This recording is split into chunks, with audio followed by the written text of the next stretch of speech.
Hello there. Yeah, you can pause. Okay. Oh, cool. So we could pause.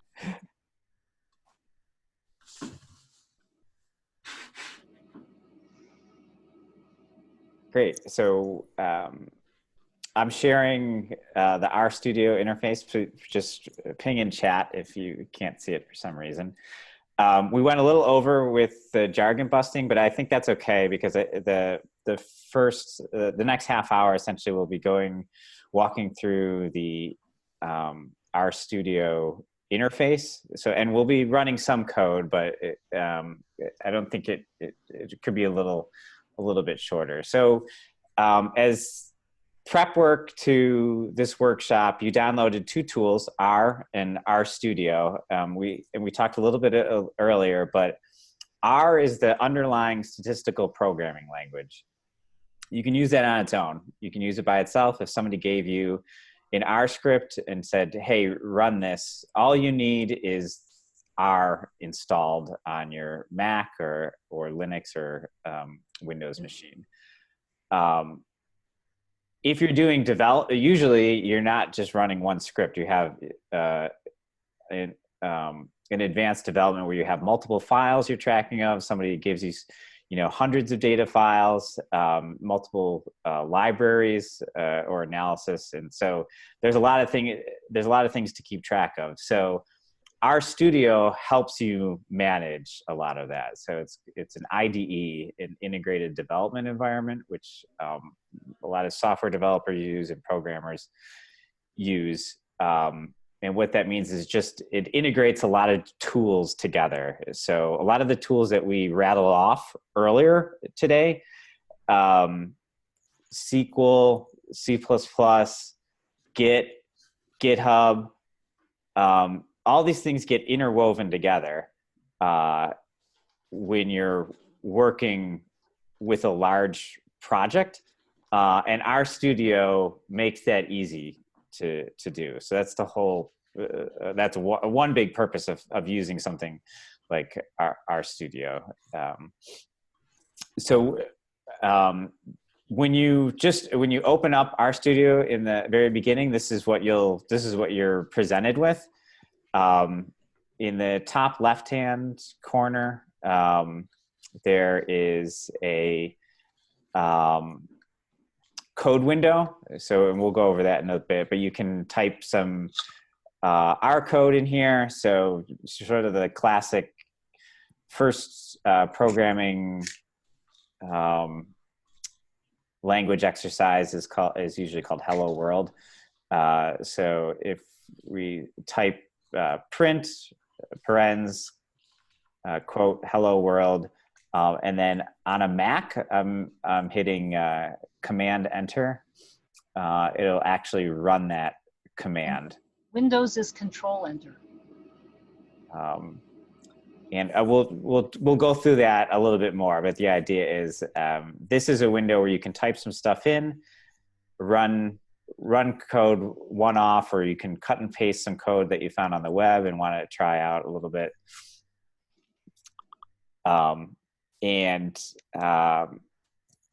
Below, there's the console.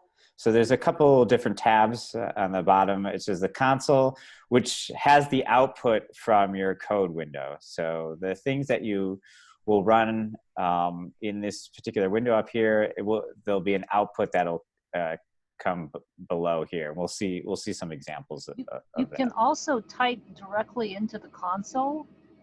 Yes. Yeah, but things you type on the upper left, you can actually save that as an R script, whereas the console, when you close it, that's it. That's a great call out. So Jamie had mentioned, yeah, okay. Sometimes maybe it's you just want to try out something real quick. You got a one-liner that you want to try, and you can actually type it, like Jamie had mentioned, you can type that directly in here. Also, if your console window gets really full, to clear the console, it's either Control or on a Mac, Command L, and that'll, if you want to clean out what you've got. So yeah, that's a great point. So this will get cluttered already. This is looking a little bit ugly. So if I hit Control was it? Or I'm sorry, Control L on a Mac will clear it.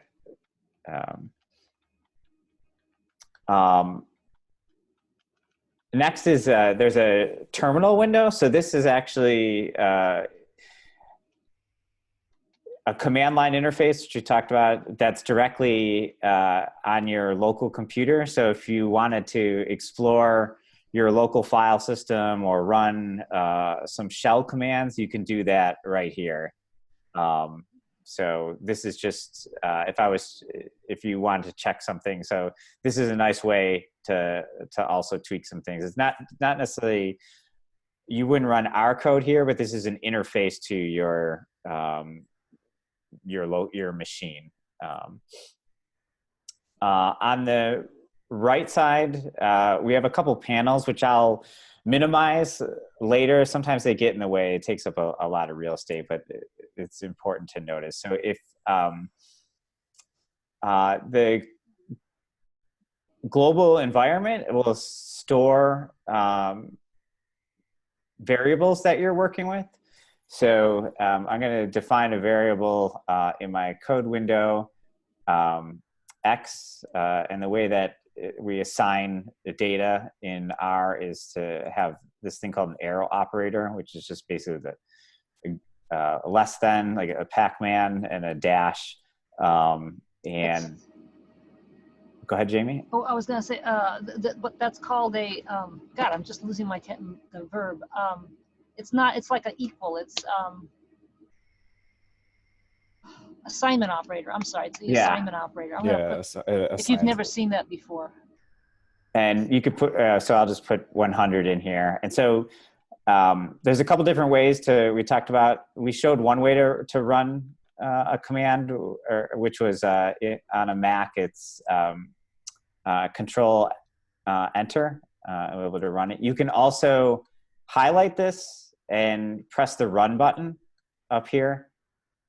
And there's a few different, and another way to run code in here. So these are ways to run very specific chunks of code. So that was Command Enter on a Mac will run just the line that your cursor is on. You can highlight a bunch, hit run, and then there's an arrow under source. Then you can also click source, which will run the entire script. So this would run if you want to run the entire file, you can do that as well. So you have a couple different options. One other thing about variables, where they're listed the values on the upper right, should you want to clean out and start over, you can get rid of your variables by, it looks like a little broom on the right there. Yeah, that'll clear out whatever variables you have saved. If you're going to say run something again and you just want to start over clean. We had just created a X and we shoved 100 in it. We can do Y, and you don't have to put numbers in. So you can have text as well. And I'll hit Command Enter and run this. And if you notice over in the global environment, these values are popping up here this is kind of just a scratch pad of the data that you have for this particular session. And like Jamie mentioned, if you want to clear this out, you can hit the broom and it will delete all these. There's a check, are you sure you want to delete this? There's also, we won't cover it today, but sometimes R has some housekeeping objects and things that it stashes in hidden objects, and you want to blast those as well. So you can also check it here. In our case, we don't need to do it, but I'll just close it and so just delete it. So, nothing too exciting, but it's just this is how you keep track of some of the data. Go ahead, Jamie. Oh, are we doing variable naming now or later on in the lesson? What the rules are for naming variables? Yeah, we can cover that now. Do you want to go ahead and sure? I was going to say, if you're naming a variable, there's some that you can only have like alphanumeric and an underscore. You can't use, say, you definitely don't ever want to have a space in your variable name, because in some systems we'll read the spaces as a break and not, we have in Windows there's a lot of leeway in how you can name things, but when you're working in R, only underscores and alphanumeric. You cannot start with a number. Basically, start with an alpha character. I'm going to paste some rules down below. The other thing, when Christian mentioned, we're going to cover later, hidden variables or hidden files. If you start with a period, that will, it's not, you can do it, but that'll make it a hidden file. And I'm going to paste into the Etherpad the basic rules for naming variables. I don't know if you want to add to that.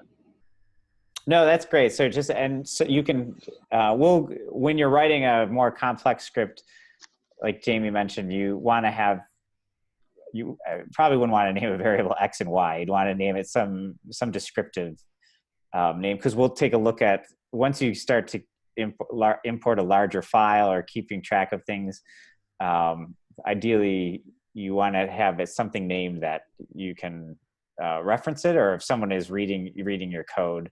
Something that's kind of descriptive, you'll remember later, because I was doing data cleaning on some very old files, and the PI had named them VAR001 through VAR600. And name your variables so that someone who works with it later will kind of have an idea of what you're doing.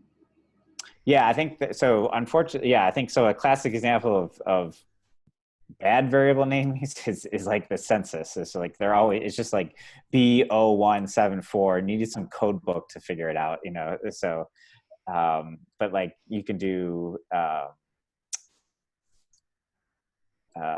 let's see, so I was just going to show some examples here.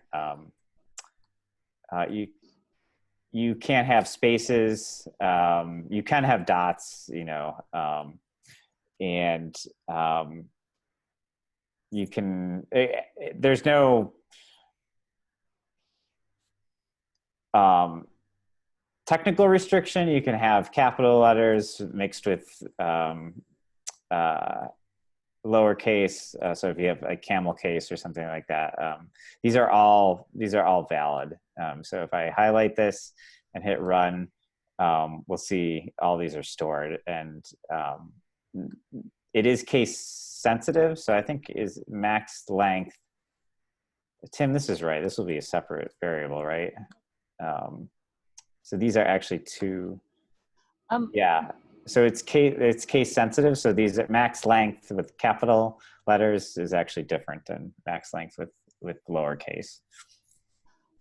I'm going to answer a quick question from Tony, and I hope this is what you're asking. When you first open your interface, you won't have the file called untitled or new.r. You'll only have the console.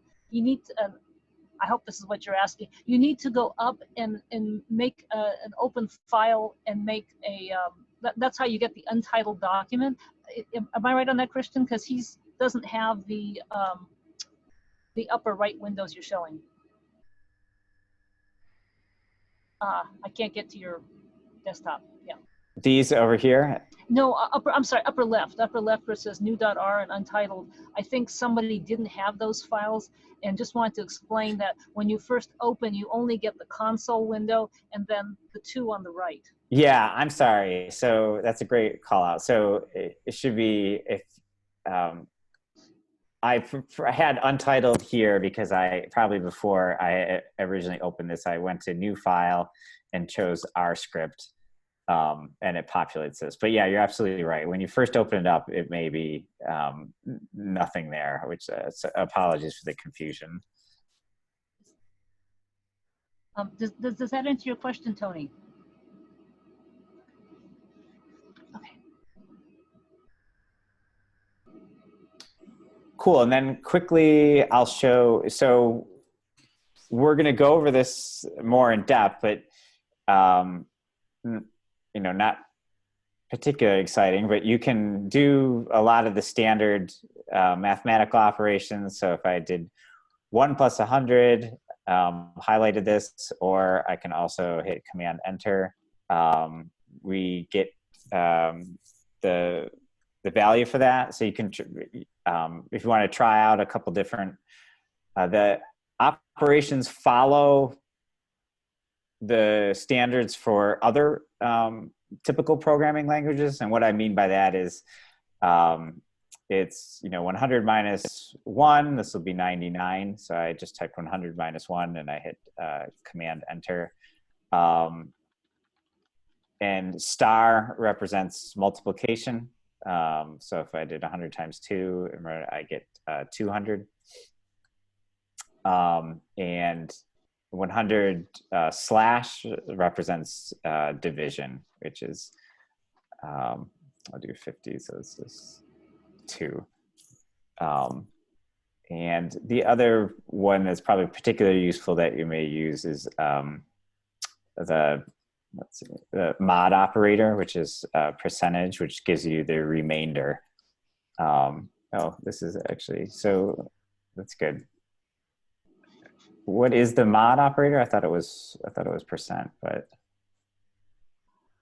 People have asked if we can omit the spaces before and after the symbols, and yes, you can. Yes. The spaces are more to make it easier for human readable. Yeah, no, great call out, Jamie. Thank you. So yeah, this just makes it a little easier to read.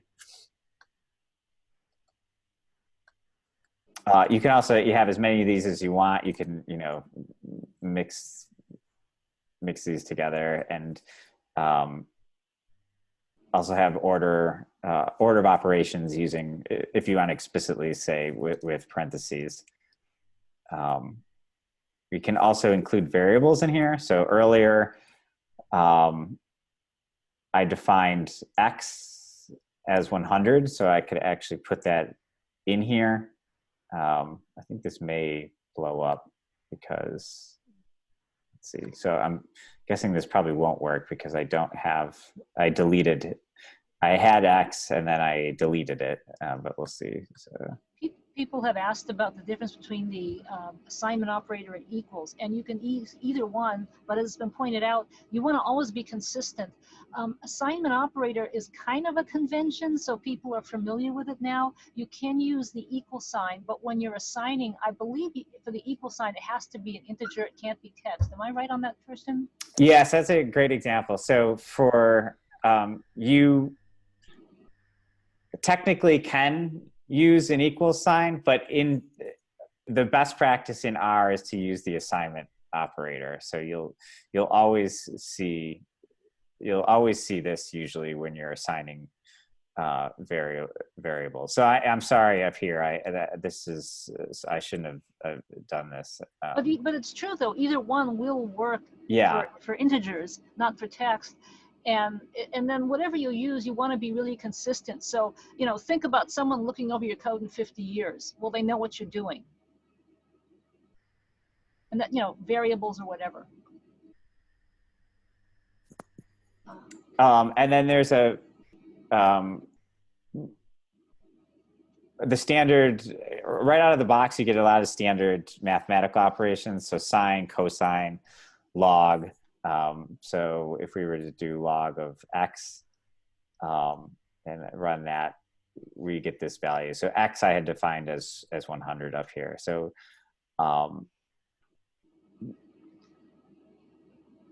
there's a bunch of mathematical operators they can use that are sort of the standard that are available that you would find in other programming environments. I would say in general, you just need to know how to assign values and some of these basic operations, just to get a handle of when you're reading others' code or you wanted to create a flow. A lot, but you'll be often using an external library or loading a package that has pre-canned tools available for you that you'll be using. And so there's a couple different ways to load a package, and we'll be going over those. So in the on the right hand side, there's a packages tab. And if you click install, it gives you, there's a few different options. It gives you a window that will autofill when you start typing in something. So one of the packages that we will use a little bit later is the dplyr. So we can type DPL, and it will fill it in for us. So if you know the name of a package that someone had told you about, usually it's like, how do you find these packages? Usually someone has told you about them. You are already familiar using them from a previous class, or your instructor has told you, or someone on your team has told you to use these. I think that's a common question. Tim, maybe you could answer that. Like, how, if you were to look for a package, where would you do that? Usually our what is it, CRAN? Yeah, R has a comprehensive R package archive called CRAN that, you know, I mean, on Google, it used to be it was hard to Google R because it's just a letter, right? But it's gotten a lot better. You can search for a package on specific things. But as far as like discovering what ones are most appropriate, yeah, it's usually through talking to people in your, you know, who you do research with, what package are you using for your analysis, what are the most common packages. There is a list somewhere of all the most downloaded packages. And on our CRAN, there's a task view, which I don't know if we have time to show you, but it will show you like the major packages by like discipline. So there's one for social science, there's one for like geospatial, and then it'll give a list of the major packages by topic, which is really good. I use that a lot. I'll paste the link into the. Cool. So there's a popular package for data wrangling, and we'll be using it next week a lot more, but it's called dplyr. It's part of this concept called the Tidyverse, which these are all terms, just sort of, I'm mentioning them because they may not make any sense in the current context, but you'll hear them over and over again. So just getting you used to it. So Tidyverse is a collection of R packages that conform to certain data standards. So if you use one, you're familiar with how it stores data in another one. So there's this ecosystem of doing things. So Tim, if you want to add anything to that. No, I'm sorry. I was based in the. That's fine. That's it. So anyway, dplyr is a tool that is commonly used. So this is one way to get that package. So I type dplyr and then have install dependencies checked, which just means it'll go and grab anything that it depends on. And I'll click install. And you'll see in your console window a bunch of output. Mine, I have already downloaded this, so it may take a little bit longer on yours. But this is one way to get a package. Another cool package that I was looking at that I wanted to just show an example of that we're going to use was the explore package. So if I type explore and pick this first one and hit install. So this is one way to install packages. The downside is if you close your window, you close your R environment, it's not there anymore. So there's another way that we'll go over a little bit later that saves it for you.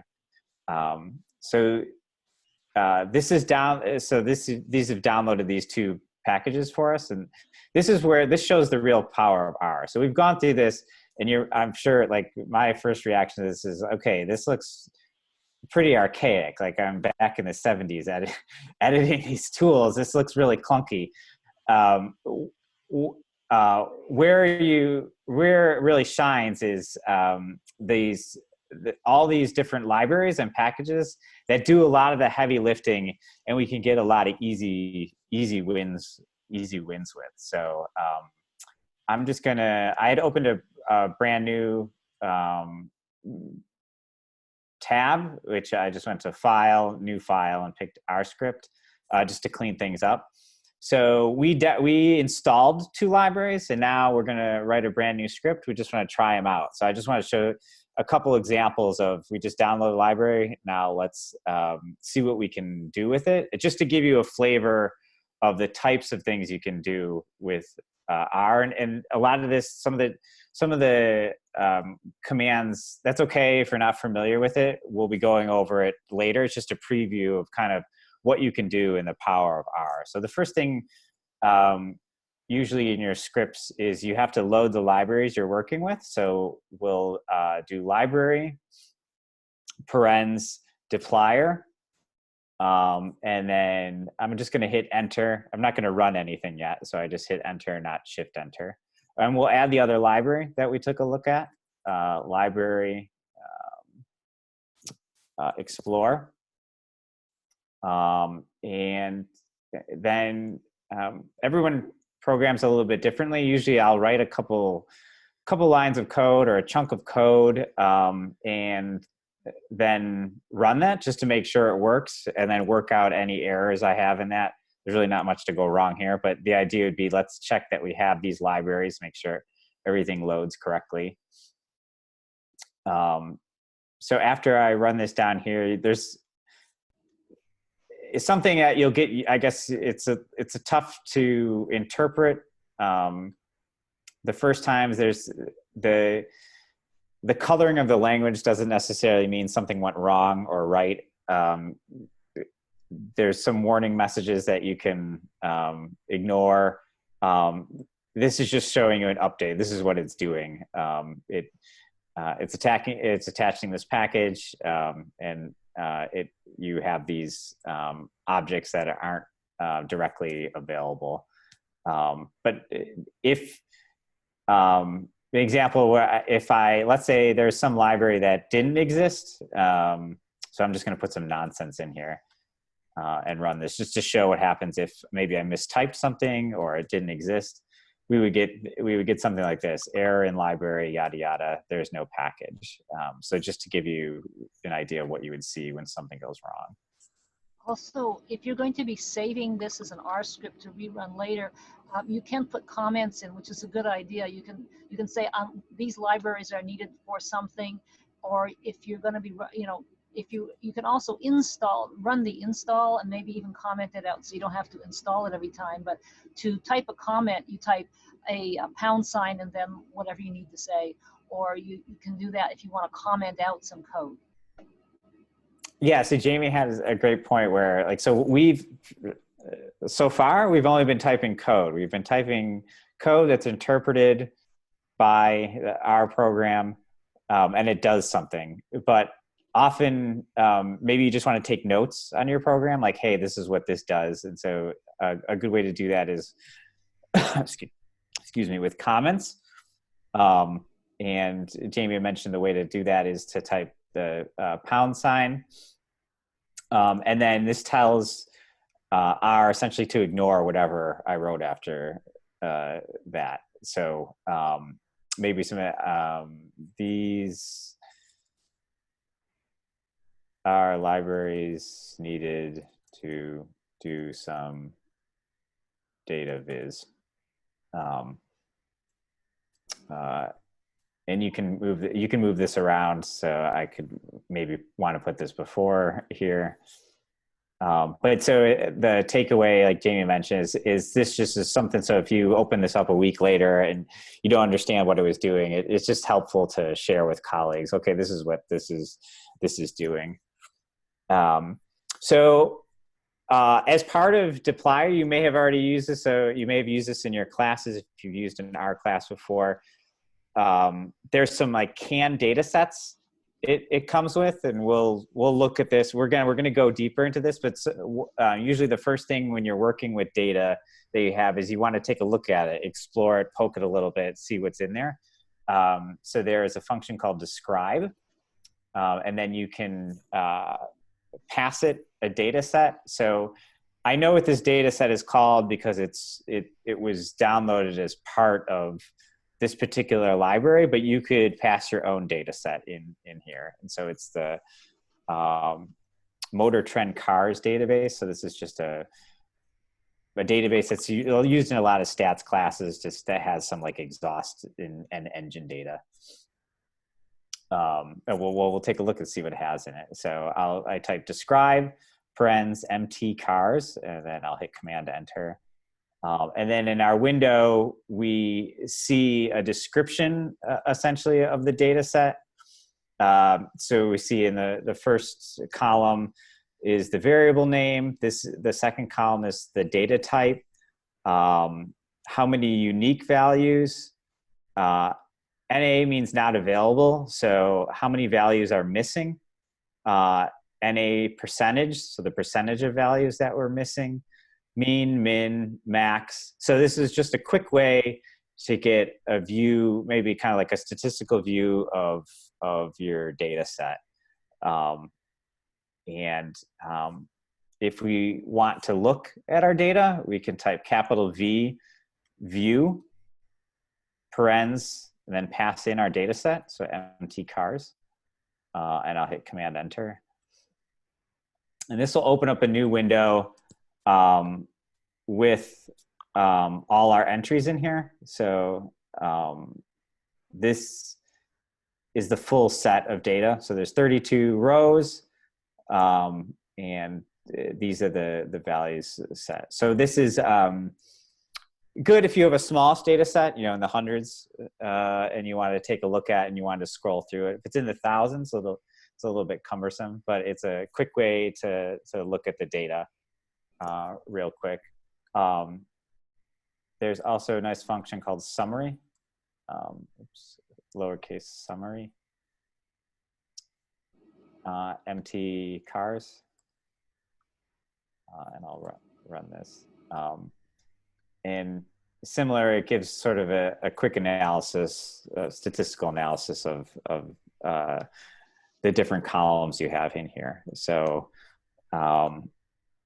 this would be valuable, you know, if you had like, I don't know, if you had economic or stock data and you wanted, you know, over a time series, you wanted the quintile, the highest quintile, mean, max, things like that. You can grab that really quick just to get a view of the data. So we showed a couple of functions here. These are good. Kind of, you know, they're nice. It's a good way to see some data. But we downloaded this Explore library, and you know, maybe there's a better way to look at it, you know, or some options. So this provides some easy visualizations, so you can look at things pretty quickly. So if we type our data set, MT cars, and then there's a special command, we talked about it in the very beginning, called a pipe, and it's percent greater than percent. If you type that series, you'll see the color change to this like light gray, and it's subtle, but it's there. That this is ours way of saying essentially take data from here and send it to something else. So there's a function called that's part of this package that's called explore _ all parens. So we have what this is essentially saying is take the data in MT cars and send it to this explore all function. And it's running.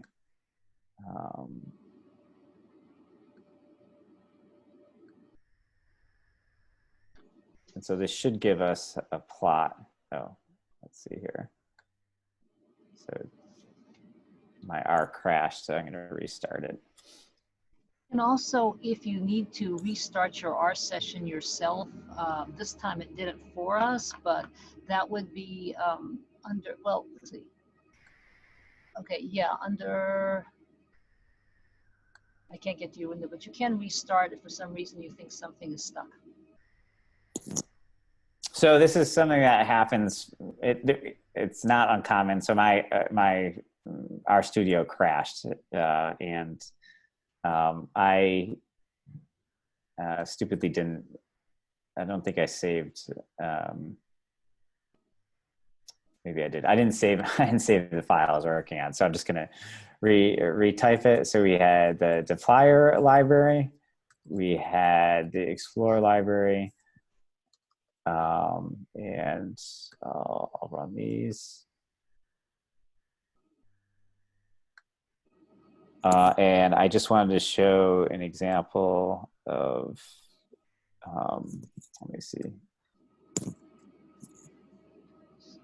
It's actually a great lesson, Christian, of the joy of saving files. Yeah, no, this is, I'm gonna save this now just to make sure it doesn't crash again.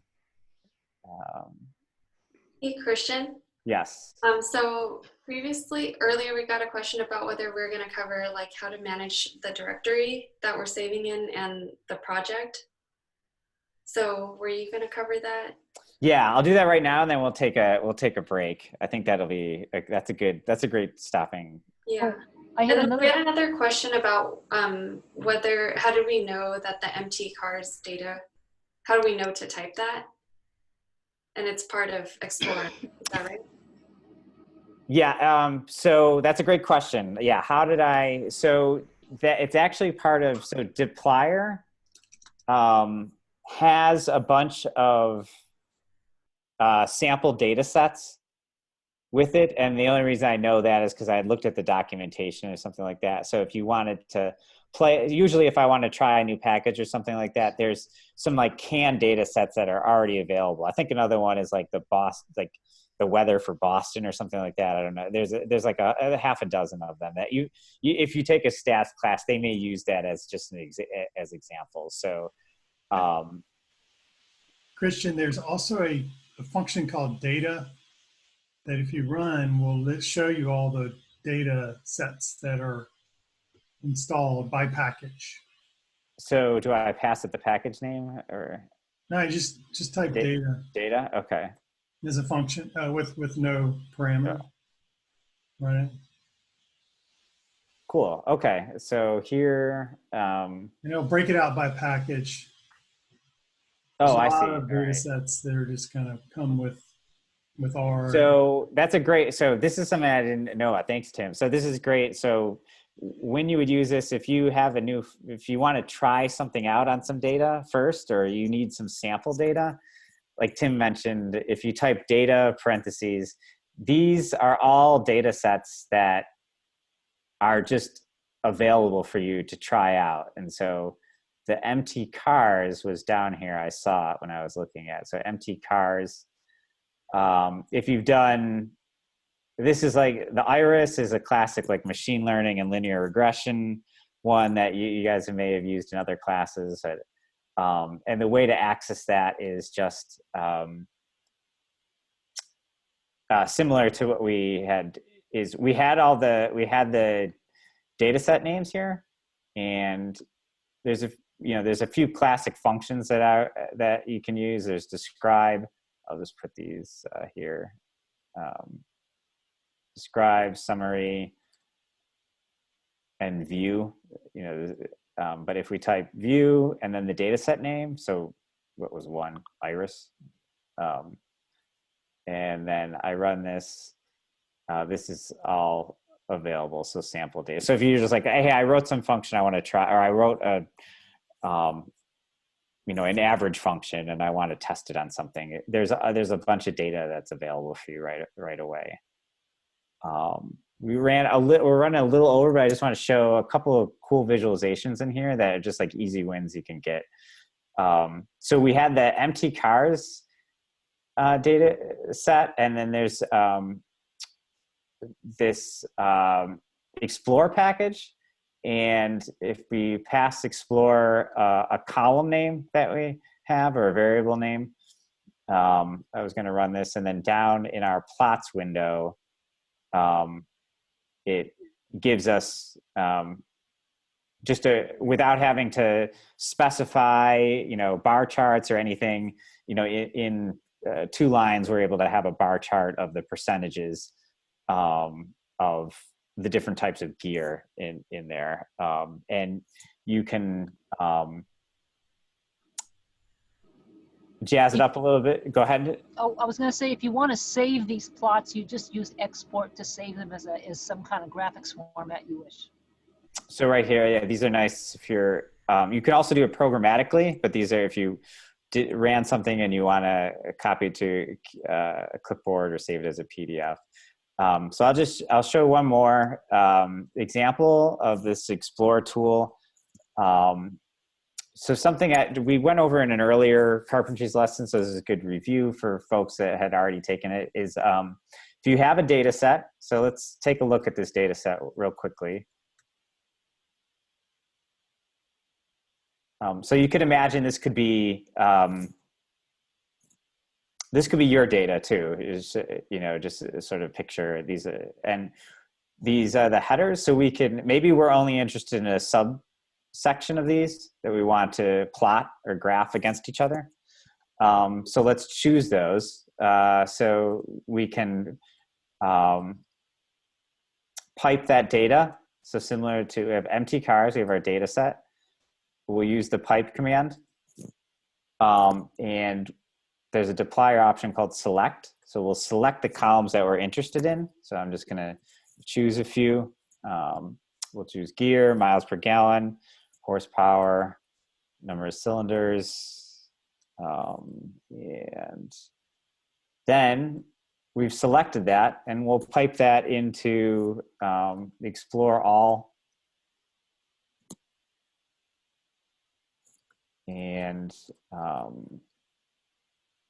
this target equals gear means I'll use this as the for the legend. We'd like to use that as the primary. So I'm going to save this in case it blows up on me again. And I'll hit Command. I'll highlight this and hit Command Enter. I don't know why this is not okay.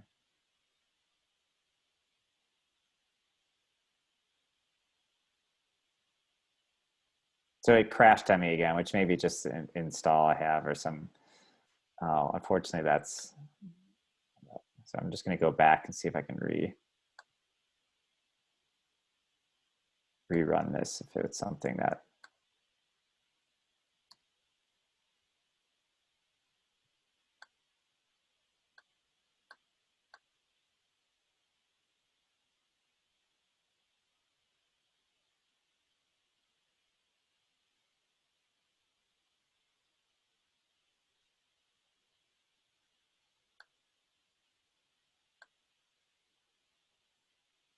Can I ask a quick question?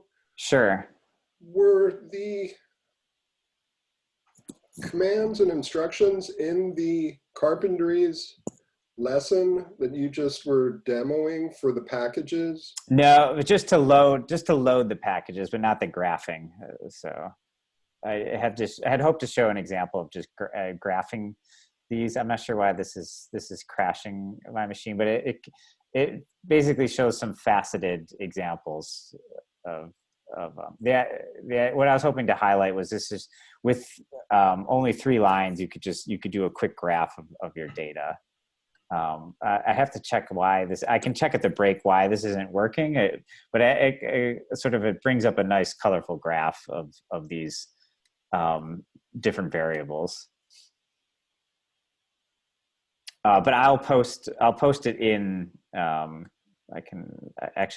post this in the Etherpad right now, I'm just curious if others can run this.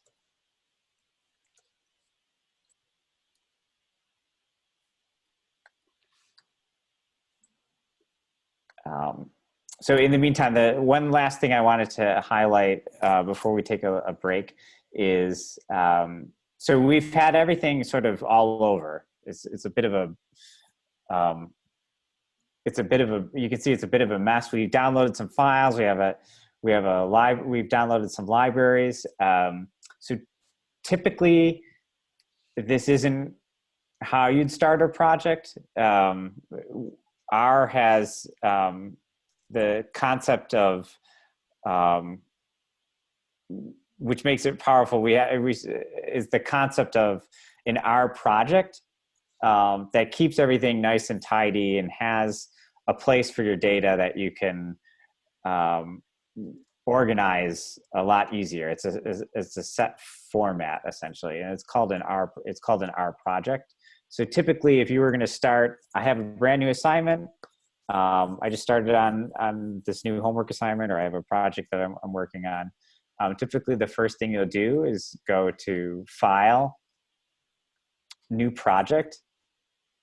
I'm working on something. I'm just going to ignore this. I'm not going to save. And there's a couple different options. If you already had some R code, you could link it to that. If you had some code that a colleague had on GitHub or something like that, you could connect to that. In our case, we're going to just start a brand new project, which is typically what you would do.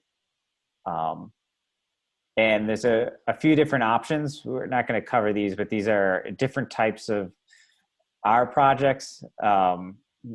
So depending on what you're trying to do, but I'd say 90% of the time you would just use new R project. So we're going to pick that one. You can choose your project name. So this is usually, you want to follow the same naming conventions that you would for an operating system for directories. So no spaces. Ideally, I'll lowercase. So I'm just going to have my -new -project. And then where you want to put that, I'm just going to leave the defaults and put it in my home directory. And we talked a little bit earlier, if you were working with colleagues on that and you wanted to have version control, you could also create a Git repository, and it would do some stuff behind the scenes and add some extra files to make that a Git repo. And we can click Create Project.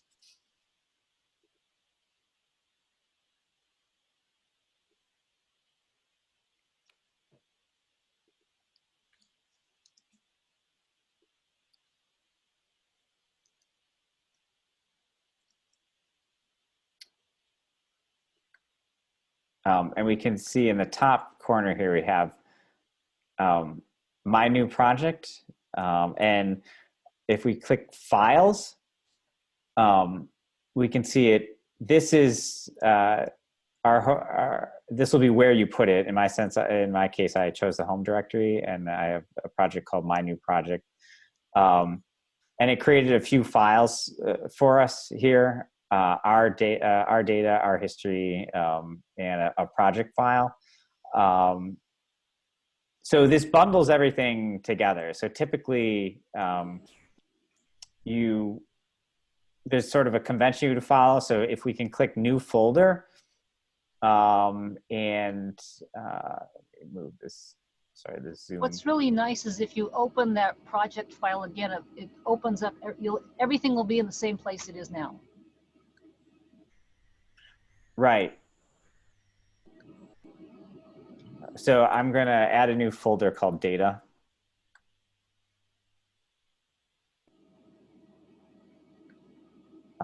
And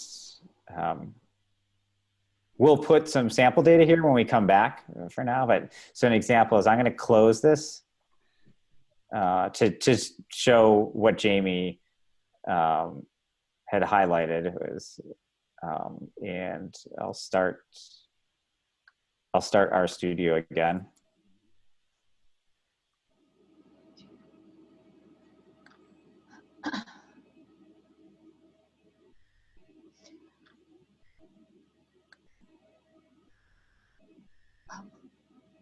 Do you want to talk about the concept of setting the working directory in the working directory now or after the break? Do you want to highlight it now, Jamie? Sure. And then we can... The idea of a working directory, that's where all the files in your project are. And when you create an R project and you open it, it sets what they call the working directory to that project directory again.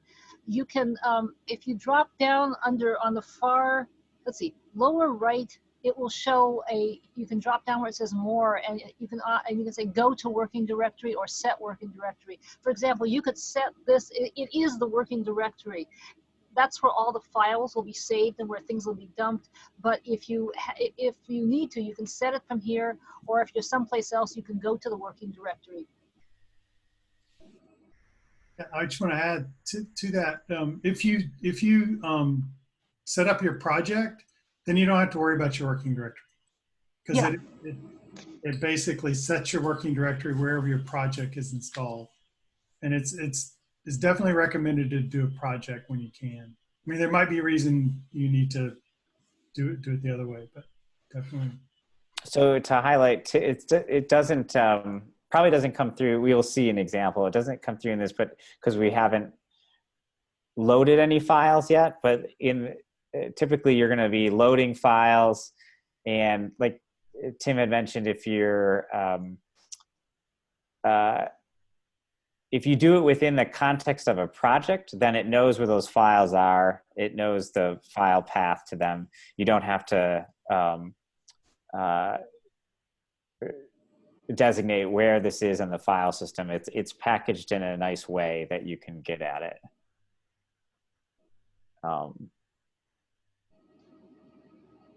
Tim, was there anything you wanted to add to that? No, that's good. It's good. Yeah, there's definite. There will be times when you need both of these approaches. So, but it is really good. You're lucky if you create a package and you share that with, a project, and you share it with other people, you can double click on that package, like the R proj, and it will open RStudio in that directory. So it's like it's a nice convenience. So we'll take a break now, but I just want to set it. We went a little bit over, but I just wanted to give one sort of exercise before we leave. That is a practice in opening files. If we go to the Etherpad and on line. Let me find it. Line 84. If you haven't saved that already, if you want to save that to your desktop, I'm just saving a copy now.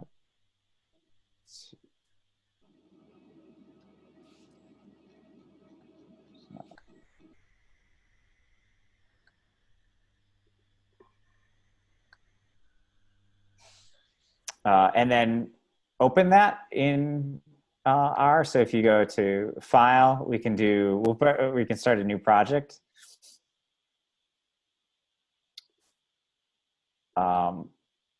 We can do new directory. And this can be called anything, but I'll do my new R-project.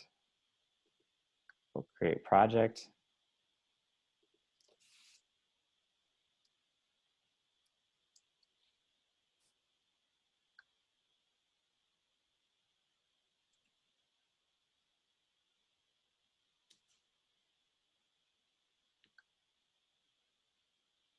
And then under Open File, go to File, Open File, and choose the file that you had just downloaded. So it's probably on your desktop. Should be called Basics of -R RMD.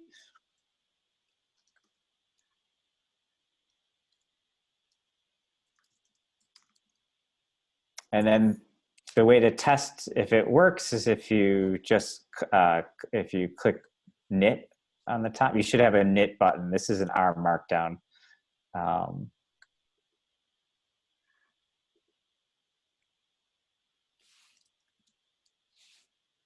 And this will run through and pop up a web page. And we're going to go over all this next. So this is kind of, you'll get a chance to play around with some stuff, to tweak some things, to play with some graphs, to use a lot of the tools that we just talked about in a report environment.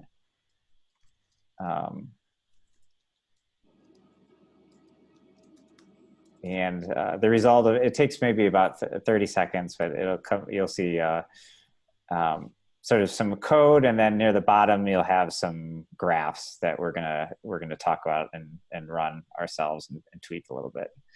So we'll take a break till 11, and if you weren't able to load that up, ping us in chat, and we'll make sure that you have that set up and running. And then, so I haven't been checking chat, but before we break, were there any questions to that helpers? Were there any loose ends or questions that you wanted to address before we take a break?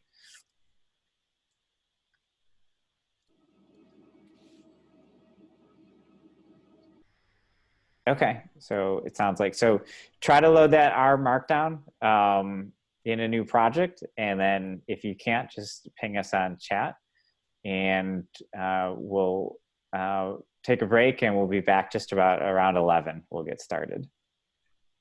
Hey, Christian? Yes. I got your code to run. Do you want to show it from my desktop briefly? Yeah, that would be great. I don't know why mine Do you want me to do it now or when we get back from break? Yeah, how about when we get back? We'll show Okay. an example of that. So, okay, so we'll be back in about 10 minutes. So.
You can write everything all in one document, which makes it really nice. But just to reiterate, you can't iterate. You can't interact with the resulting HTML. This is static. What's generated. If you were so this is a topic for something else, but if you were interested, so probably the next step that you want to do, which we could do in one of the other lessons, we probably won't have time today, but like, is, okay, cool, I'm looking at a static picture. What if I want, little sliders or things on here? There is an option to make that interactive. There's this concept called Shiny apps. And there's also, like, if you want some basic plotting, you can also, there's some easy ones you can do with a leaflet map. So we could show some examples of that. If you, just had like push pins you wanted to put on a map and you want to be able to zoom in and out, you can do something like that. So there's some options for that. So we won't go over that today, but probably, later on we will be able to. Can I add a little bit extra? Yeah, absolutely. This R Markdown. Markdown is a text format like LaTeX. It was invented by a guy named John Gruber, no relation to me, but it's another Gruber. And it was a way for him to write a simple text and convert it to HTML. It's been adapted for different purposes, like being able to share little code snippets. So if you see that markdown file with the dash, dash, dash, that means in between those dashes, or I don't know what they're, that's code. And so Markdown helps you to have a plain text file that you can have text, convert it into HTML, share it with others, but and share some code in it. I didn't explain that very well, but I did have to mention it was invented by John Gruber. So it's a very useful format for web developers as well as R programmers. Scott, I was so hoping you were going to say that's my brother. That would have been definitely the highlight of the meeting. Okay, cool. So we'll go. I left a little buffer time for questions and things like that, as I think so. We will now have we can play around with some code, and you guys can tweak this. And so one thing I just want to mention is if you ever get into a spot, with this, right now where it's just like, this isn't working, or you break something, or it is, feel free to just delete everything, and you can just, reload a new copy of this, and there'll be no issue. So if like there's a syntax error or something like that. So I was just going to go over quickly. This is kind of the top part is a review of some of the stuff we already learned, but I'll just give an overview of our Markdown. It's a slightly different interface than what we looked at. So in our previous interface, we would highlight the chunk of code. There's a couple options to run code that we were interested in doing. We could highlight it and hit Command Enter or Shift Enter, or we could highlight it and there's a run button. So as Scott mentioned here, there's in our Markdown, if you have 3 backticks and followed by curly braces, and then some the letter R space, and then some name, which is arbitrary. I'm just going to put code chunk. The only thing I want to highlight is this has to be unique in your document. So Tim will go over a lot of this in the future, but just for now, just know this has to, if you get an error where it says, hey, you have the same thing, just double check that you have this named differently. So if you have 3 backticks followed by 3 more backticks, anything in between there is interpreted as our code, and you can run that by clicking the little play button on the far right. So I just added backtick, curly braces R space code chunk, which again, this could be anything. I'll just add this. This is just a unique way to identify it. And I just put print hello, and I'm gonna hit the play button, and it actually will run that. And so when you knit this document, it runs each of those code chunks and then puts the output in place of it. So you don't see the actual code when you run the report side of things. So this is where we're interacting with some things. So we'll skim through this front part pretty quickly to get to the more interesting stuff, the Gapminder stuff. But I had a few exercises here you can play around with.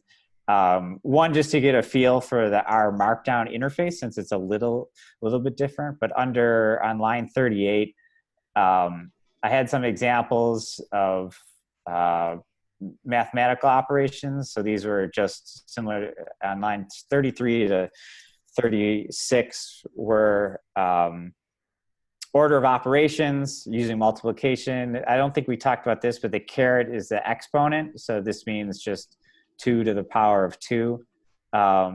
So in this calculate good times 3, if you want to, I have a section here that's commented. So if you want to uncomment that and then delete these underscores, and if you hadn't already earlier, just try some stuff. So I'll do 2 to the power of 3 and run this, and it gives me the results.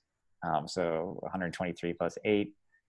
And you could put any R code you want in here. So what was, there's like a math, we'll do sine of 90. This will be just garbage numbers, but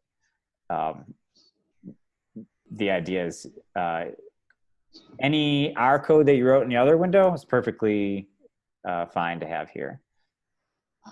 If you want to see in the console the result of what you're typing, those, it looks like little windows up on the upper right section. I can't use the cursor, so yeah, that'll give you, you can see your console. No, maybe hit the other one. Okay, there we go. Yeah. And if you have the R markdown displayed on the right side, you can't see it here because we want to make this more readable. There is a button there to refresh, and you'll see what you changed. So could you explain that one more time, Jamie? Okay, I don't have your, okay, down, it's actually the screen, your console and your file are spread out the whole way, but if you could see on the lower right, your oh, you don't have your, okay, I had, when I did knitted it, my document shows up in the lower right. Okay. And I could there's a reload button so I can see the changes, but it's probably easier to do this in the console. Sorry, so, that was a little confusing. No, that's good. That's helpful. So this is just highlighting what we had done previously, some of the operations that are available just out of the gate. Just so sine, log, exponents. I'm gonna just run this chunk. We have a few here. We also saw variables. So if you want to also, feel free to tweak this. We can put some stuff in here and run this, and it'll give us our output. So it's saying we put this value in X. This is similar to our environment earlier. The values are saved over here, so you can always see what you were working on. So I'm going to run this chunk, and we'll see X and Y pop up here, it added one value to here. You can, if you're interested in just seeing the contents of a variable, you can just type in that variable name. So in here, I have just X and Y. I'm going to run. You can type it in the console, so maybe you don't have to run that. So maybe I had a whole bunch of code and I wasn't sure what was in there. If I just type Y and hit enter in the console, I can see the value. We can also have text in there. We'll get into it deeper, I think, in our data wrangling next week, but usually, I mean, it depends on your use case, but you usually won't be dealing with text in R. You'll turn it into what's called a factor, and then that allows you to use some numeric combinations on it. So, but you can use text. There's no reason that you don't have to. We're going to get into this deeper in some of the other sections, but I just want to introduce you to it here. So we talked about just shoving one value into a variable. So the next question is what if I have a list of contents? How do I save that? And R has the concept of vectors. So the idea is you have a whole bunch of variables and these are related in some way and you want to keep them together. So you can think of maybe this is a bucket of values that you want to keep together for some reason. Usually this would be, so an example would be something like, if you have a spreadsheet, it would be a row, or I'm sorry, a column of data that you want to store. So in line 120 to 121 are some examples of generating these manually. So we're going to see, this is usually not the case. Usually what happens is you'll be pulling in data and then you'll be manipulating vectors, but this is just sometimes you will want to do this, and this is just sort of showing some examples how you can do that with. It's called the C function. So if you, I'll add an extra line here, and we'll create a variable called my new vector,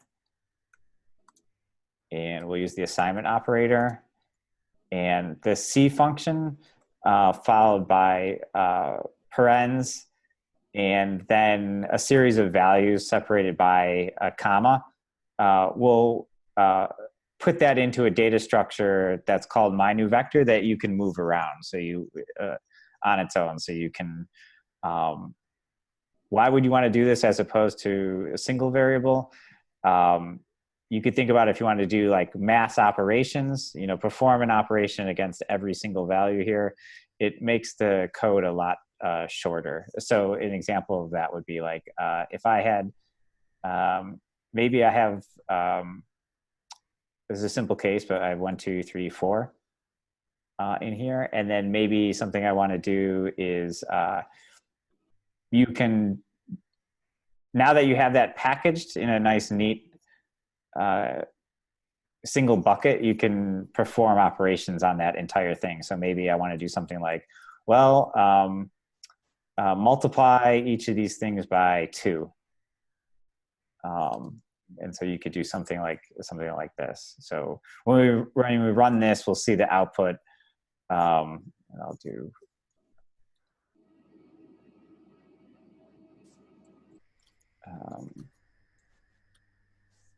So I'm just adding a print break so we can see. So we'll see something like 2, 4, 6, 8 here when we run this. So after I ran that, I put the values 1, 2, 3, 4 in a vector, and then I multiplied that times 2. I didn't have to multiply each individual slot times 2. Again, this is a simple use case, but it's just building blocks that we'll be putting together for a larger. Imagine if you had 10,000 values or something like that. So what's a realistic example? I keep going back to like finance examples because it's something I'm familiar with. But like if you wanted to compute moving averages or things like that, you have a whole slice of vectors. Maybe you have the closing price for stocks for that day in a vector. You can perform an operation entirely on that, or say minus 20 days or something like that. So it gives you a lot of flexibility. There's also a lot of shortcuts where, like, so we had manually typed 1, 2, 3, 4. There's some, you can, there's certain abbreviations you can use to skip that. So here's saying 1:5 says put everything up to, but not including the value 5 in that vector. And there's a bunch of subtle tweaks you can do to that. I'll paste that in the Etherpad, but you could, anything that you can think of that you could programmatically define, there's a shortcut for that. So what do I mean by that? Maybe you say, I only want every other number from 1 to 100. I only want odd numbers from 1 to 100. I only want even numbers starting at 50 or something like that, to 2000 or something. or I want it in these steps. I want every fifth number. There's a way to represent that in a very shorthand. You don't have to type out a huge amount. This is something that we didn't cover too much, but it's just to be aware of, is that you can also encode Boolean values. So this will be relevant in our later lessons when we start to use conditionals. So like if something matches this, excuse me, we want to perform a certain operation, or maybe you can think of, maybe you have imagine if you have a spreadsheet of values and you wanted to encode it in a certain way. So you can perform an operation where you would encode everything. If it's greater than 5, turn it to false. Otherwise, it's true. So you basically have an encoded matrix of true and falses that you could operate on. So depending on what you want to do, you have that option. So here's the thing I wanted to get to before the end of the day. So was playing around with some data and plotting. And so the idea would be, this is going to introduce you to a couple new tools, which we already looked at, dplyr briefly. And so that just introduces you to this concept of piping. So we start with a data set, and that data flows into some operation that we want to perform on that data. And the result of that, we want to pipe into another operation ad infinitum. So we could do that for any number of steps. So example would be, I have some data. I want to filter out any missing values. I want to drop a column. I want the result of that to add these 2 columns, and if it's a certain value, make a new column. We can do all that. We have the tools to do that. So we'll be working with some economic data called Gapminder data, and if you're looking at if you go back and you look at the notes for this this section, they have you download it from a CSV and load it in here, and we'll do that next week. But for now, we're going to use a prepackaged version of it. So similar to what we did earlier, there's a Gapminder R package that we can download, and it comes with that data set already installed. There's a chunk starting on 177. If you click the green button, you may already have this loaded, but it doesn't hurt to rerun it again. There's some extra code in here. So essentially, this is what this extra code is doing is this runs this. The end result is it installs these packages. What this code does here is just, if it's already installed, don't do it again.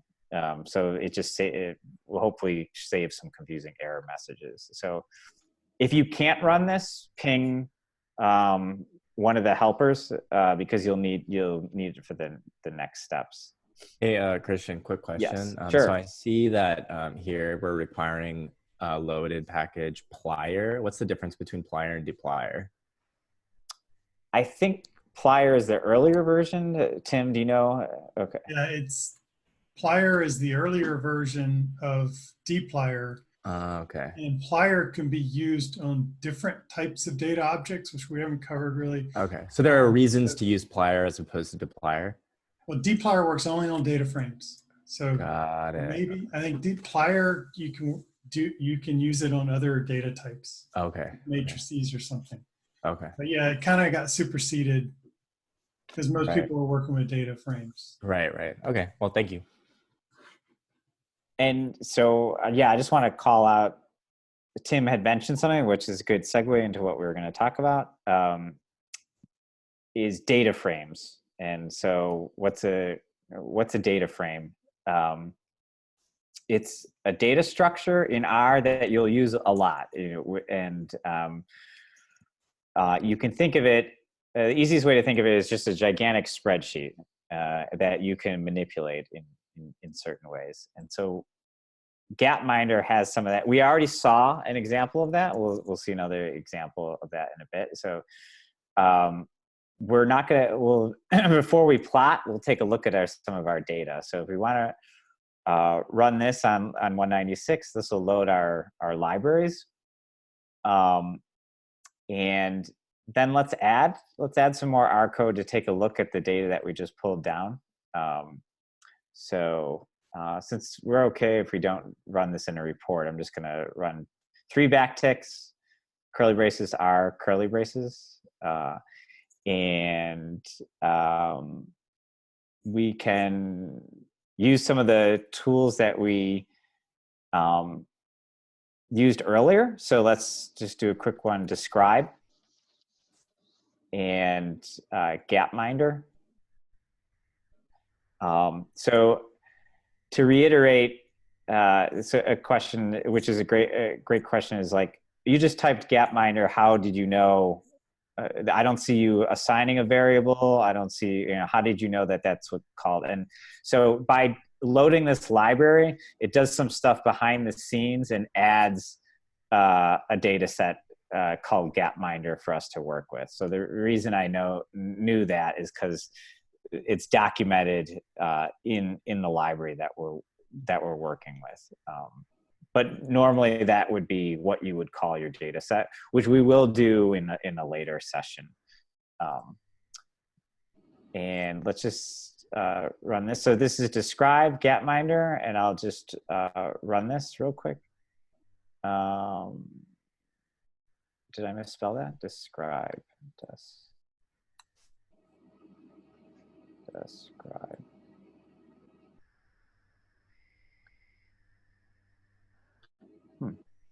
This.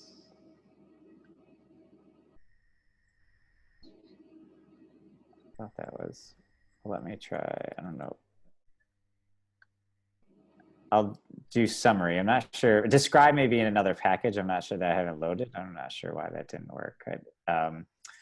Either describe or summary, they're slightly different, but I'll find out why that didn't work. But just in the interest of time, I'm just trying to look for just some quick data, just a quick view of our data that we have. So this is a summary. It shows you the first couple of rows in here. So we have country, and we see it has a bunch of A's and it stops. And we can also change this. So I think view works, right? Or Tim, we'll see if this. So the other sort of fan favorite I like to do is view, capital V, and then your data set in parentheses, and it'll pop open a new window. So this is the entire data set. This is what we're looking at. So summary gave us a little snippet. So the idea is if you're just playing around with the data, you pull it in, you just want to take a quick look at it. So this is the type of data that we're going to be working with. So this is a data frame. This is a visual representation of it. And you can see it's essentially a big spreadsheet. What makes it unique is these headers. So these are treated as individual vectors, so you can perform operations on the entire column. You don't have to step through each of these, and then each row is uniquely named, so you can also, depending on the type of operation that you're doing, you can perform them very efficiently. Hey, Christian? Yes. I just looked up, I think Describe needs you to install or use Explore. Okay, all right. So that was so as an example is I typed a function and it wasn't available. I needed to load another library. That's okay. The idea is we were just looking at, and another operation is str to take a quick look at things. This just gives us a brief view of the columns on the left here, and then the values. This is a little, these are only sort of helpful to get a slice of your data, to get a snippet, to get a view of it. because you can see we're only getting the first couple of columns, things like that. The idea is just to get a reality check on your data, to just be like, okay, is this look like, if I were to pull this in and it was like, you know, automobiles or something like that, then I would know something's off. So it's just a way to get a quick view of your data. We ran summary, and I'll just run this again. So summary gives us some things. I wanted to call out, you can also, if you want to get specific details about a column. So maybe we looked at this and I'm interested in getting more information about the country column. You add a $, and followed by the column that you're interested in. So in our case, we'll choose country, or you can type country and rerun this. And it will give you some data about that particular, I think this has the number of entries for that particular value. There's a lot of other different operations that you can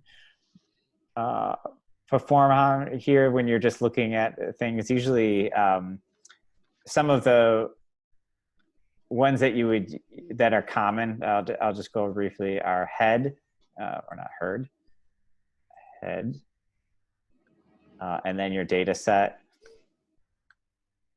And this gives you the first 6 rows. And you can, if you want more, you can add a comma. I think it's n equals the number of rows that you're interested in. So this is 10 if we wanted to see the first 100 or something like that. There's also tail, tarl, not tail. And this has the bottom 100 rows. You don't have to provide anything. You can give this, and by default, it gives you 6.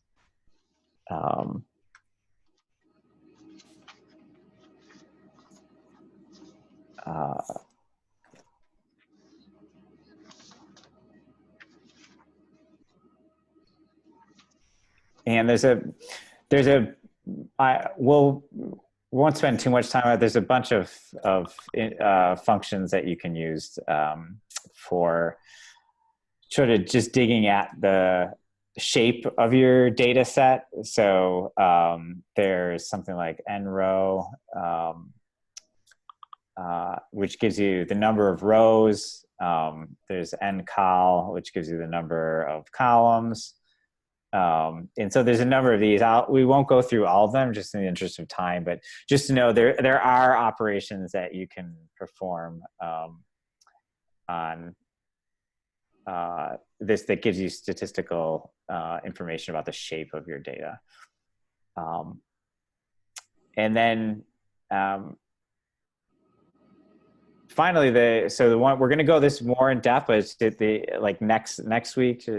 But a preview of just what typically what you would do is you would read your data in, and then want to plot it some way. And there, ggplot is a plotting library for R, and it's arguably the most popular. And you can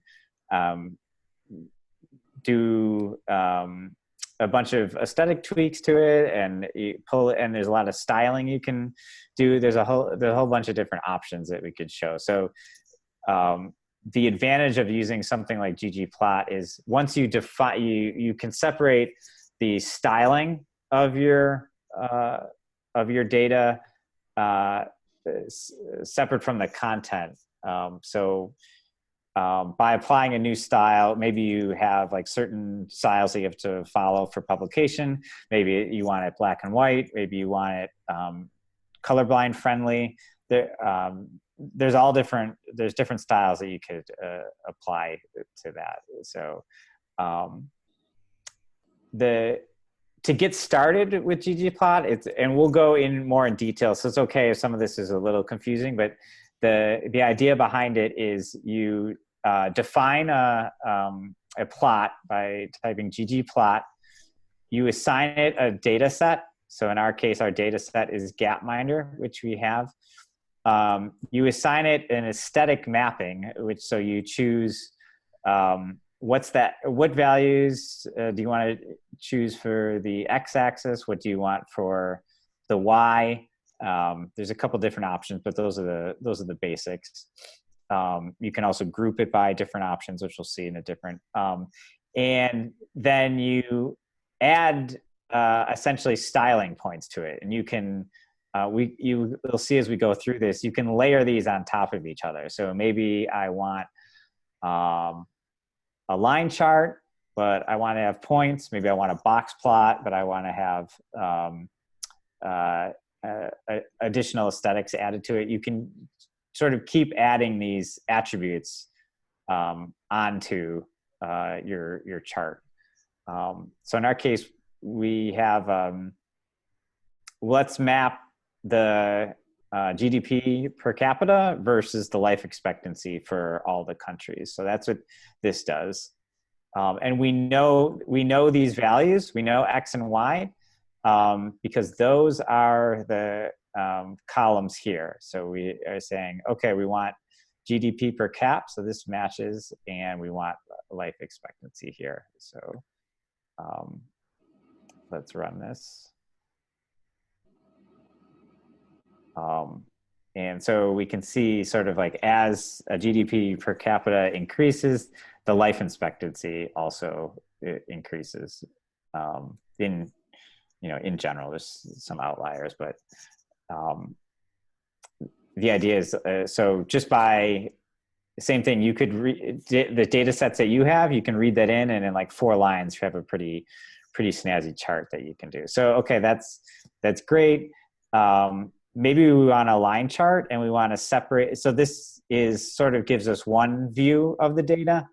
But we don't know, well, what are these countries over here, or how, what is there, maybe somehow some trend by continent maybe, or something, so we can dig in a little deeper. So let's add a couple different options to see if we can draw that out.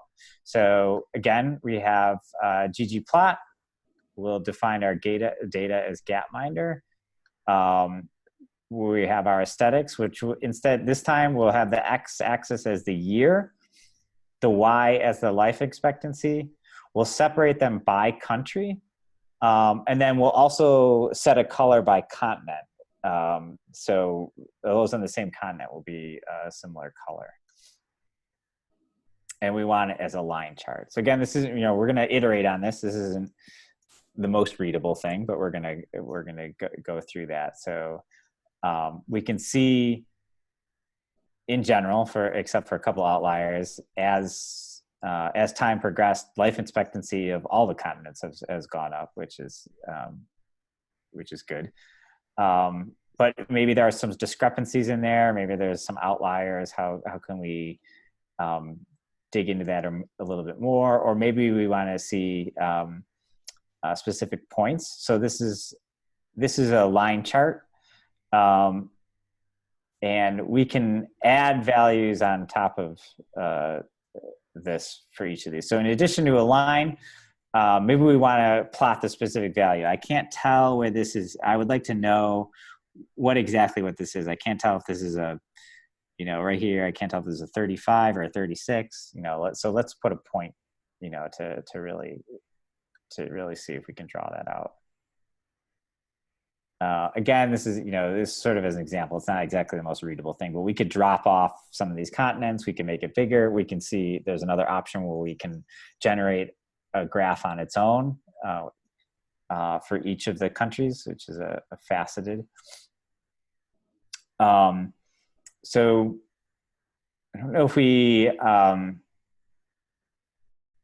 we may cover it a little bit later, but I just want to call out that, so in this next one, maybe we want to tweak it a little bit. Let's look at the graph that we had earlier. So we had this there's some stuff we could do here to make it a little more readable. Let's make it a logarithmic graph, and then let's place a trend line on it. Let's do basic linear regression or a trend line on this. We're going to use points. So we'll use the same graph that we did above here. This is the, here, same code. But we're going to add a couple we're going to add a couple new elements to it. So we want to go, hey, in addition to showing the points, I want to make this logarithmic. And also I want to add a trend line on top of that. So go down here.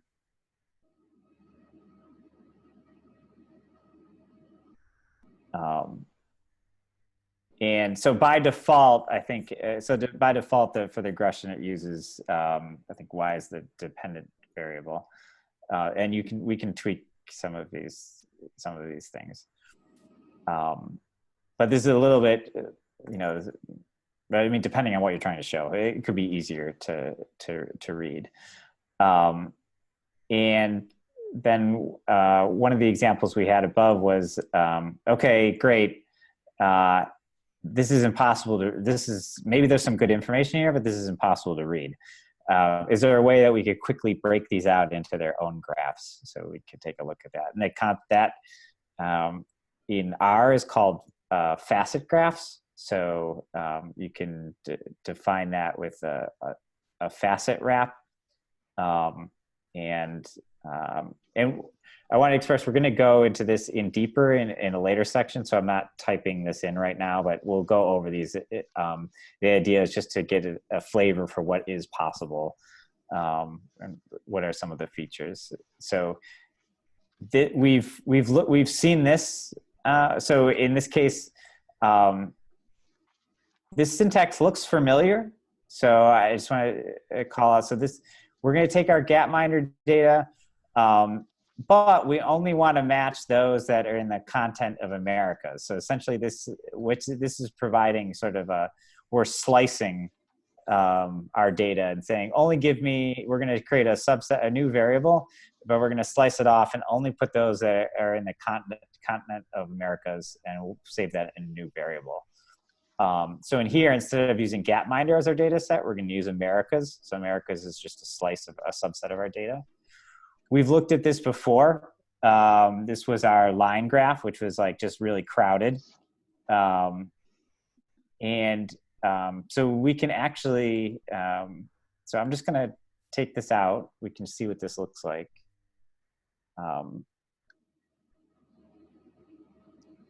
So this is kind of not the greatest to read either. But if we add back here, we can facet this and tweak it a little bit, so we can have these each in their own individual charts.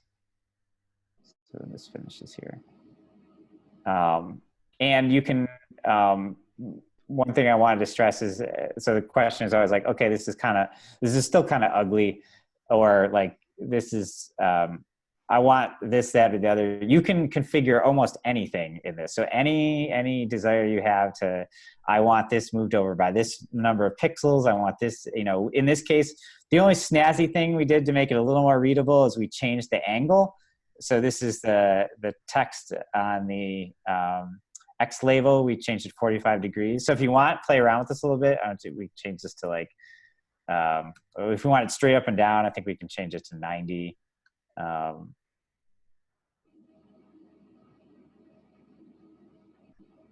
But that was, it sort of just, so, well, this is actually a little more readable in here, but, the idea is you could, so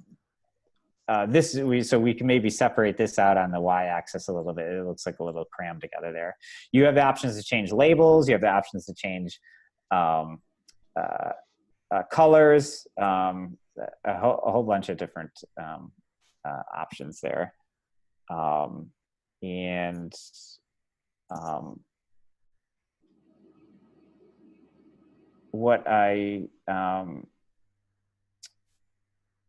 wanted to do was, so this is an idea of what we could do. We pulled in our data maybe I wanted to have, we have 10 minutes. So I want to have maybe an exercise where we could, folks could choose a different continent, try a different continent to slice on, choose Europe or one of the other ones, or how, to think about where does this value come from? If we wanted to change some of these values to play around with a bit. I wonder if we have, Tim, do you think we have time to break out into groups, or do you think it would be best spent to just have folks try it out now and then ask any questions? Well, we're going to end at noon? Yeah. I don't know if we have time to. Okay. I mean, because I don't know, what do you? I'll echo that. I think we should just let people demo it, and then we should have a little bit more time, because it takes a little bit of time for people who aren't used to groups to get accustomed to it. Okay. So how about, so for an exercise right now, just to try, and we can, folks can try it, and at the same time, ask any questions you have, is try out a different continent here. And think about where this value comes from. So a hint is we have the Gapminder data. You can take a look at it here. Just know that, and then see if you can make that work. Or if you want to even get a little more fancy, this is the syntax for slicing the data by a continent, but maybe think about how maybe you want to slice it by something else. Another column value, maybe a particular country, or another year is also an option. So if you want to try this out to tweak it a little bit, and then for the last 10 minutes, we'll also open it up to, while you guys are playing around with that, if we want to open it up to questions for this session and in general, in R in general.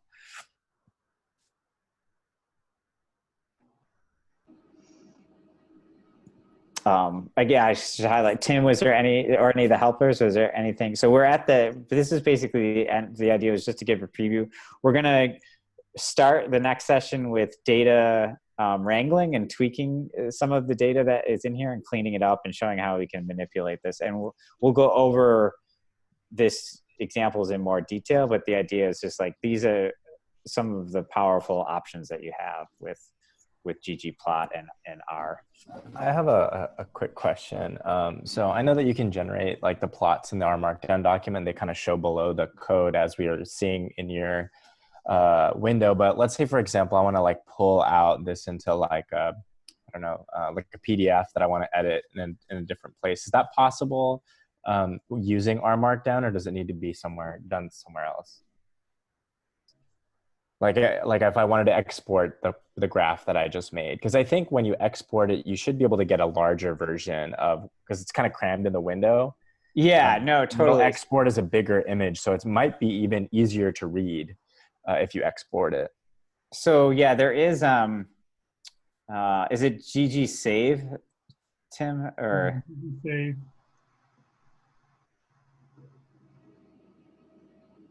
I'll just whatever.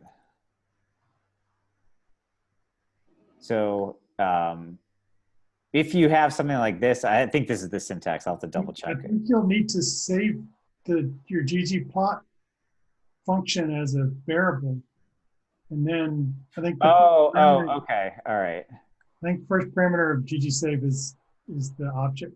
Okay. So it seems like it's just possible. Yes. So I should say it is possible to save it. Yeah. I was gonna. I'm sure we'll get to it later. Yeah. No. That is an exercise later in the other. So yeah, there is. Right. You can embed it and just write it out as part of that process.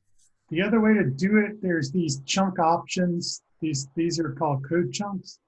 And you can set it up typically that you would want all your figures to be put into like a folder called figures. And it would save them all as a PNG or whatever. That's the best way to do it. Yeah, that makes You want it a lot to of be sense. named by your like chunk. You know, see the gapminder plot 5 is the name, and then it would be prepended to your plot.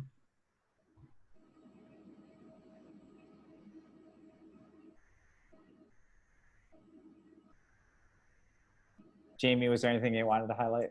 Oh, I was just going to say, if you've been saving your plots, as you mentioned, when you go along, you can actually, if you want to use the interface, you can use the export.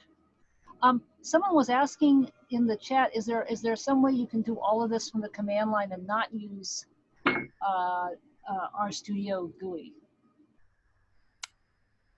Yes. Yes. Yeah, there's no, you do not have to use the RStudio to do any of this. You could do this all on the command line if you wanted to. So pretty much all of your R code, you could actually just run that, just plunk that in. Okay. And so I think, so the question is, well, why would you want to do this? So a great example would be maybe you have, maybe you're doing like something at a mass scale. I'm talking like, so you had like, for example, I don't know, you had like a business report where you're running analytics on a whole bunch of, on hundreds of different data sets. Maybe you have some, so it's something we go over in one of the other carpentries is you have a shell script that just loops through and it could run all this stuff at the command line and generate all these R markdown. It could knit all these R markdown things for you and just churn out thousands of these reports. So definitely this is more like this is like, you know, artisanal if you're handcrafting your report. But once you get it styled in and you need to churn on these out by the thousands, there are ways to do it on the command line. So that's a great question. Yeah, what I would add is that the one of the advantages of using RStudio, especially like in the earlier stages, is it kind of gives you a place where you can see like what working directory you're in, what packages you have loaded, what your variables are assigned to. Like you don't necessarily see that if you're exclusively looking at the command line. And it's one thing if you remember all of that stuff, but there's definitely those advantages of using the RStudio environment because it kind of helps you see everything in all those different places. Yeah, that's it. Like, so Yves, that's a great point. Like one of the, I view it as like sort of, it's a studio where you can play around with these things and see it and you have everything there. It's a little bit easier, at least for me conceptually, to see some of these things visually. And then once you got it dialed in, then you step it up and you go to the command line and you just, you know, churn them out by the billions or whatever that you need to do. Yeah, exactly.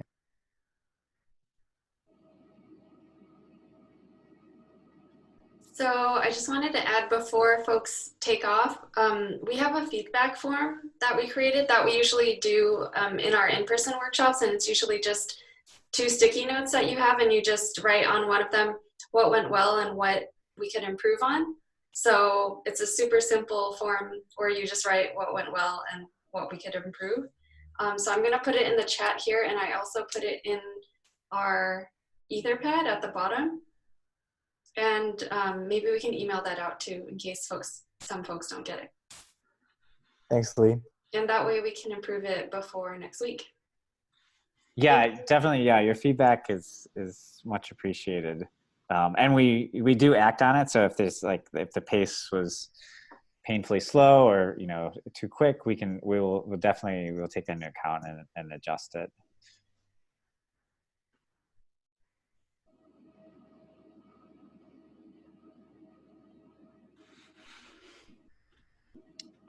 So we're almost at time, but I just want to say, you know, thank you everyone for showing up. It was a full house, which was amazing. And, you know, congrats to you guys for sticking through this. We're gonna, so this, if this was a little bit of a slog, we're gonna speed up in the next ones. The idea is just to get everybody on the same page. Hopefully we learned there were a few new libraries in there that were some new tricks. And the Etherpad's going to stay up the whole time. I was going to stick around for another 10 minutes. So if there's any questions that folks more involved that you wanted, or you had particular use cases that you wanted answers for, or pointers to, we'll stick around for 10, 15 minutes. We're happy to answer questions. But yeah, other than that, this is the end of the first session. So again, thank you guys for really making this successful. Zoom did not crash, which is huge. This is our first online carpentries. Yeah, and we're still tweaking it. I know there wasn't many exercises in here. This lesson didn't really vote itself well, but the data wrangling one does a lot more. So hopefully it's still useful. Great job, Christian and Jamie, and to everyone who showed up. Yeah, everyone who showed up. You guys are the real stars. Yeah, thanks. This has been great. I mean, the interaction on Etherpad has been great. So thank you guys. All right, I'm gonna sign out, but thank you all, and catch everybody later next week. Okay, thanks. See you later. Everybody. Hey, Christian, I think the way you redid the lesson worked really well for online. Yeah, I think we could do. Let's stop the recording.